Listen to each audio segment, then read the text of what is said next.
Awards. Yes. Yun. Ito pa naman. Ano ba? Ano yung para ma-compare doon sa memory?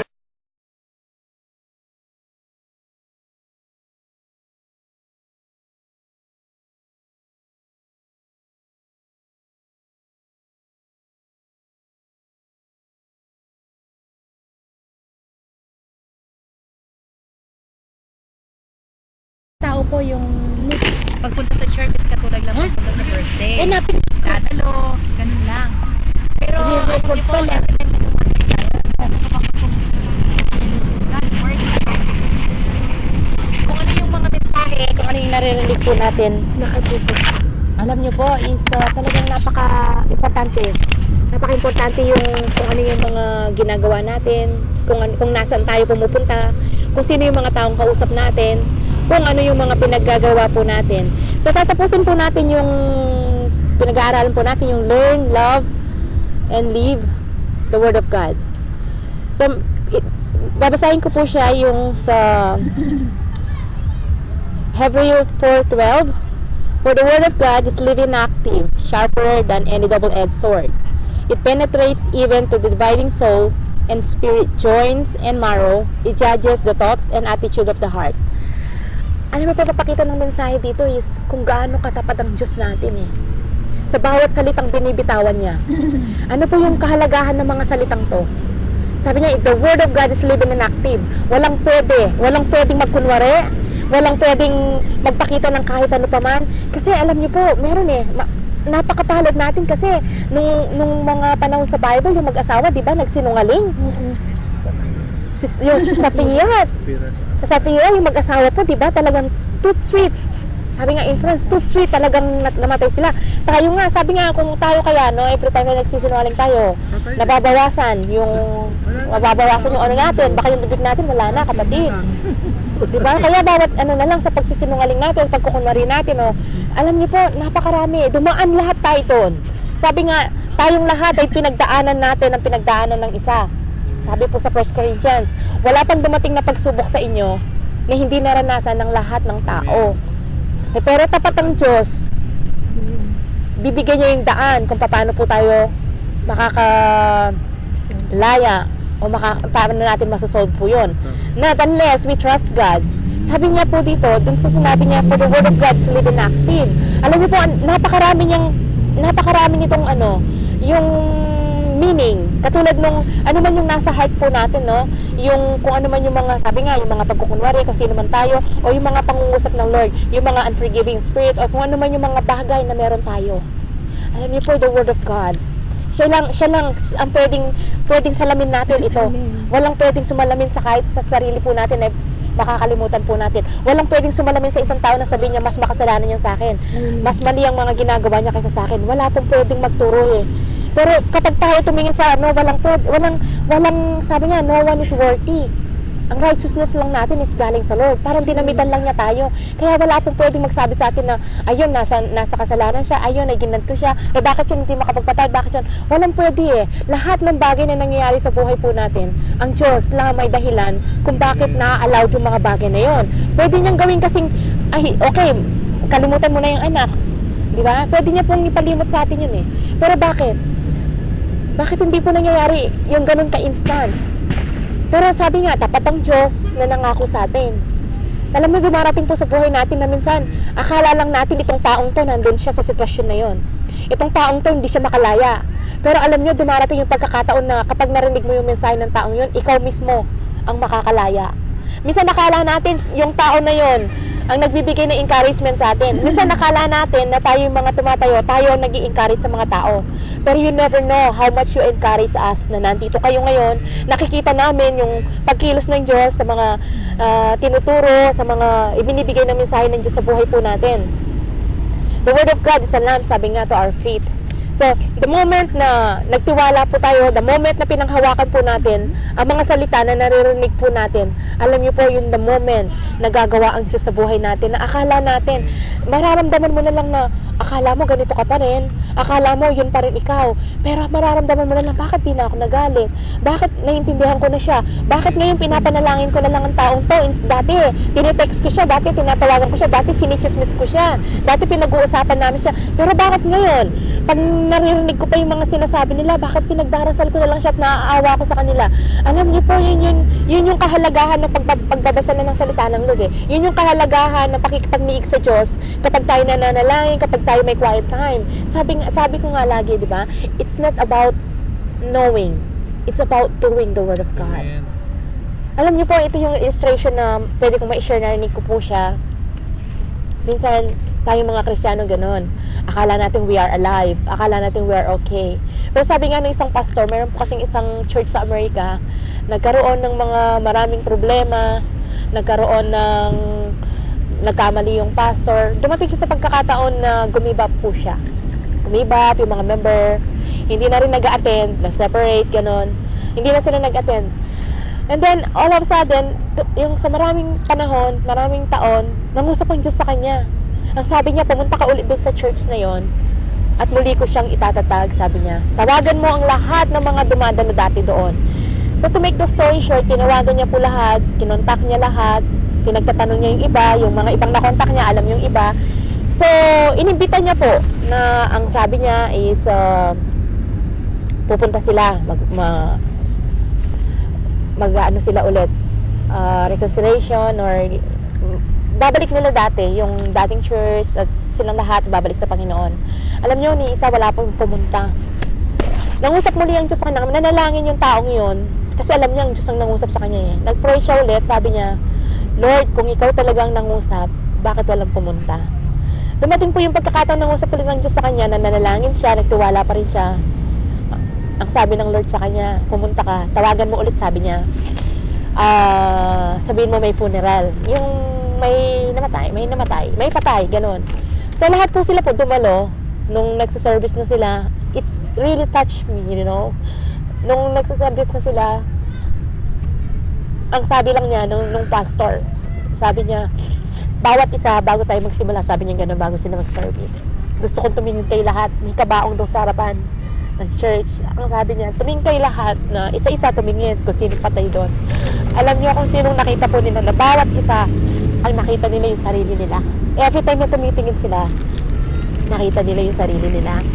Minsan tayo, akala natin nasa church tayo, akala natin okay pa tayo, akala natin tama yung ginagawa natin, akala natin nandito tayo sa church, nakakasunod tayo sa Lord. Pero alam niyo, kapag sinaliksik natin deep within our heart kung sino tayo sa harapan ng Lord, matututo kang magpakumbaba, matututo kang magmahal, matututunan mong panghawakan yung salita niya, matututunan mo na ipabuhay yung salita niya. Kasi kung makikita mo yung sarili mo sa isang salamin o sa isang kabaong, titingin ka doon, hindi patay ang makikita mo, kundi tayo patay sa espiritual.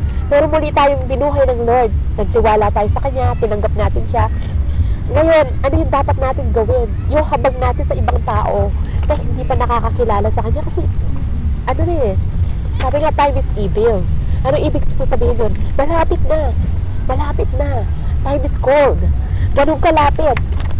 Okay po, sabi nga, hindi tayo nakakagawa sa sarili natin na hindi natin maipakita lahat. Walang time, okay? Nagtatrabaho tayo. Pero may isang bagay tayong pwedeng gawin eh. May dalawang bagay tayong pwedeng gawin. May tatlo. Ano po yun? Yung manalangin. Panghawakan ng salita ng Diyos, especially sa ating pamilya. Alam niyo po, napakabigat yung iisipin mo. Imaginein mo lang na dalawa ang patutunguhan natin, eternal life. Imaginein mo ang isang tao na nasusunod panunoorin mo. Imagine mo ang isang tao na nabangga o sinasaktan, pinaparusahan sa harapan mo. Yun ay temporary lang, pero ang bigat po sa atin, di ba? How much more kapag dumating yung pagkakataon na tapos na, kinuha na ng Diyos yung buhay na pinahiram, especially sa ating mga mahal sa buhay, sa ating mga kamag-anak, sa ating mga employer. Alam niyo, yun po yung habag na minsan sabi ko nga, Lord, please have mercy. Lalo sa mga amo, yung parang sobrang bait nila, pero sabi ko nga, Lord, yung mga taong to halos talaga gusto mong isama talaga para lang maligtas sila.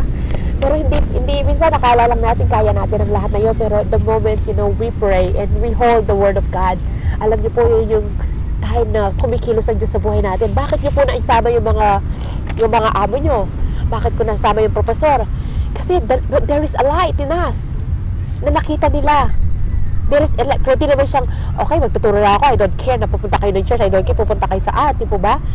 Pero alam niyo po, yung bagay na nakikita sa buhay po natin, yung mga words na binibitawan po natin na natututunan natin sa pagka-quiet time o sa pagbabasa ng Bible, yung mga words, yung mga minimeditate natin na salita ng Diyos, yun na kahit minsan nag-aaral kayo, minsan nagkukwentuhan kayo, meron at meron ka na ilalabas na si-share, meron at meron silang naririnig na word of God sa'yo, or else, yung salita na mula sa Lord, kaya ang Diyos naririnig nila na, okay, we pray about it, or lasan kayo, kahit sa school namin, pag inaano po nila kami, saan ka, kapag may mga example kami, nasaan ka, pag ganitong araw, saan ka, kapag Sunday, kapag saan ka, alam niyo po, yun lagi, sabi niya, may mga pumupunta ng disco, may mga nanonood ng sine, may mga nasa park, tapos pagdating sa akin, sabi ko, we go to church, la iglesia, ganon, yung iba sa temple, yung iba sa iba-iba.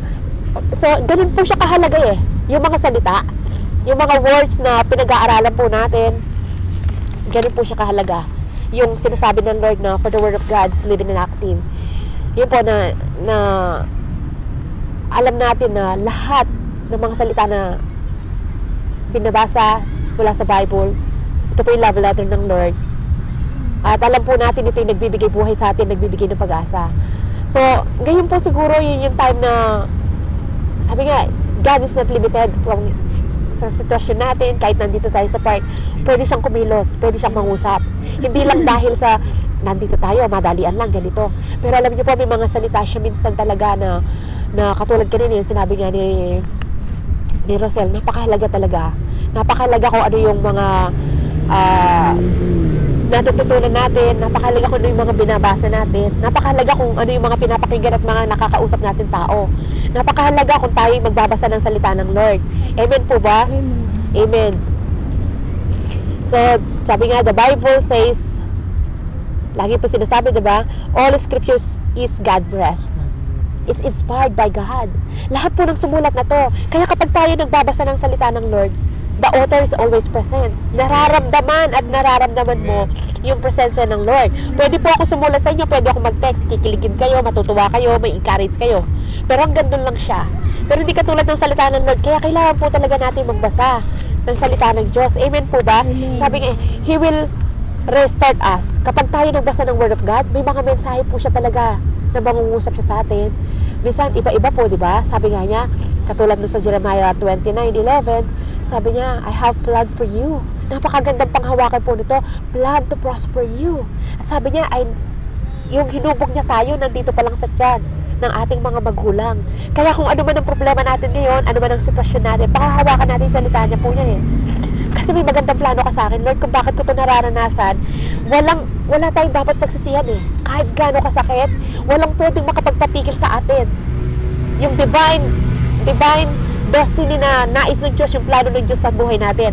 Yung ibang tao, yung salita ng ibang tao, yung magulang natin, yung family natin, yung mga naranasan natin, walang pwedeng makapag-stop nito kundi tayo lang.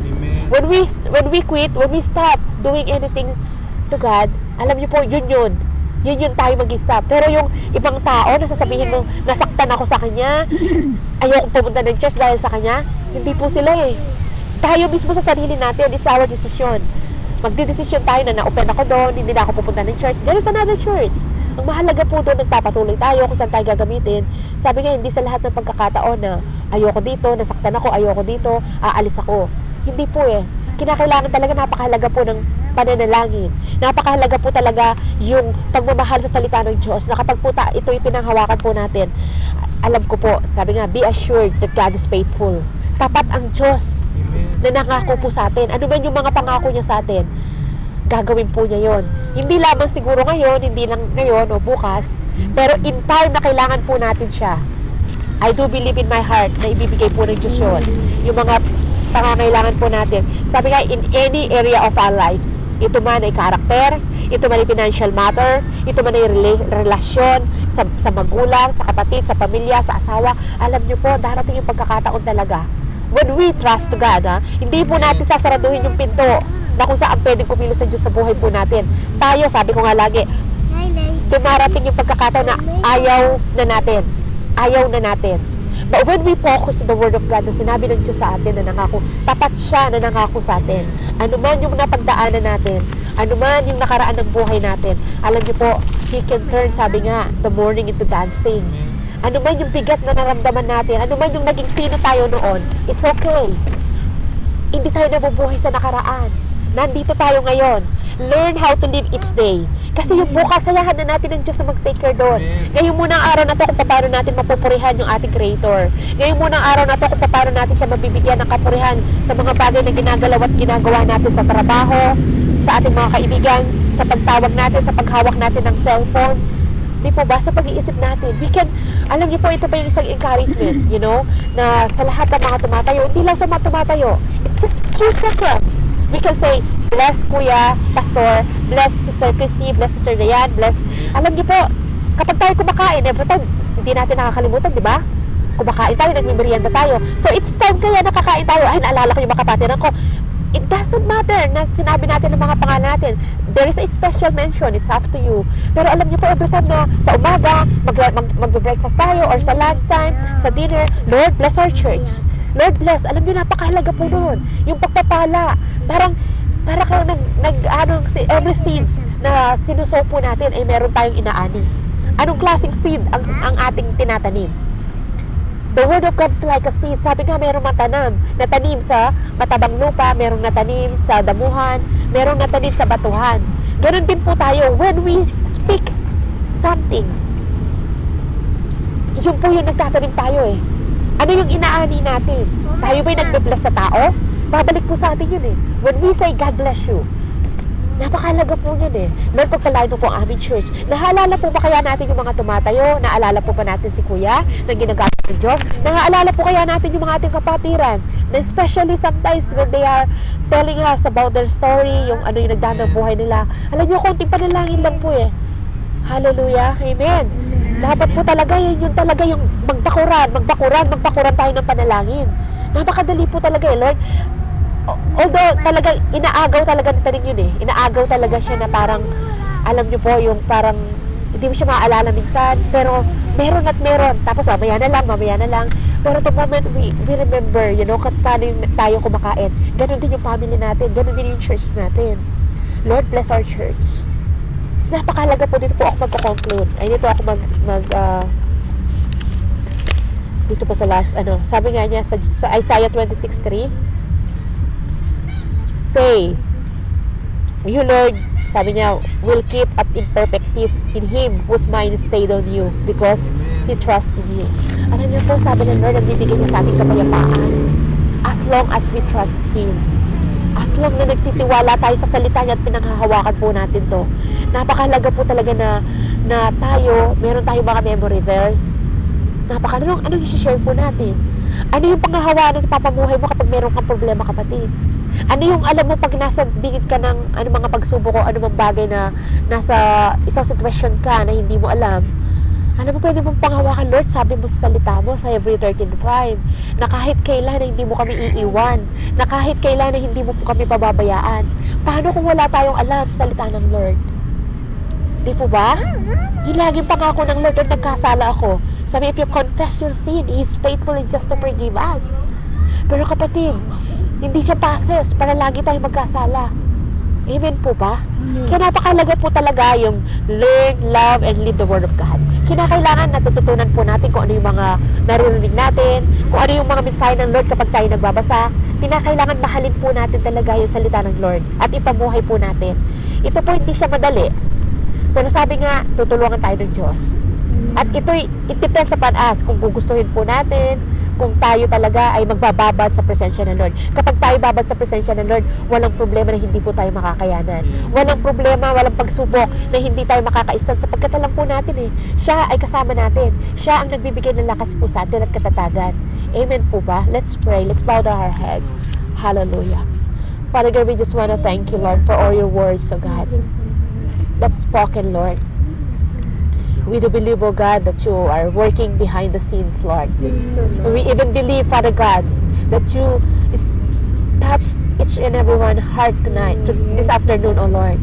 Lord, tunay po, Panginoon, that tapat ka, Panginoon, sa iyong mga pangako. Hayaan mo sa mga sandali ito, Panginoon, na makalimutan po namin kung ano ba yung sitwasyon namin sa buhay, kundi mag-focus kami sa mga salitang maririnig po namin ngayon, Panginoon. Mag-refocus kami, Panginoon, sa pakipagniig sa iyo sa pamamagitan ng pakikinig ng iyong salita. Mag-refocus kami, Panginoon, sa pakikinig. Higit sa lahat, Panginoon, Lord, ang aming mga puso, Panginoon. Hayaan mong i-unite mo ito, Panginoon. Iisang espiritu ang aming dalangin, Panginoon. Espiritu na mula sa iyo, Panginoon. Hayaan mo katagpuin mo, O Diyos, ang puso ng bawat isa. Ano man itong needs na to, Panginoon. Lord, alam po namin na mangunguna at mangungusa, Panginoon.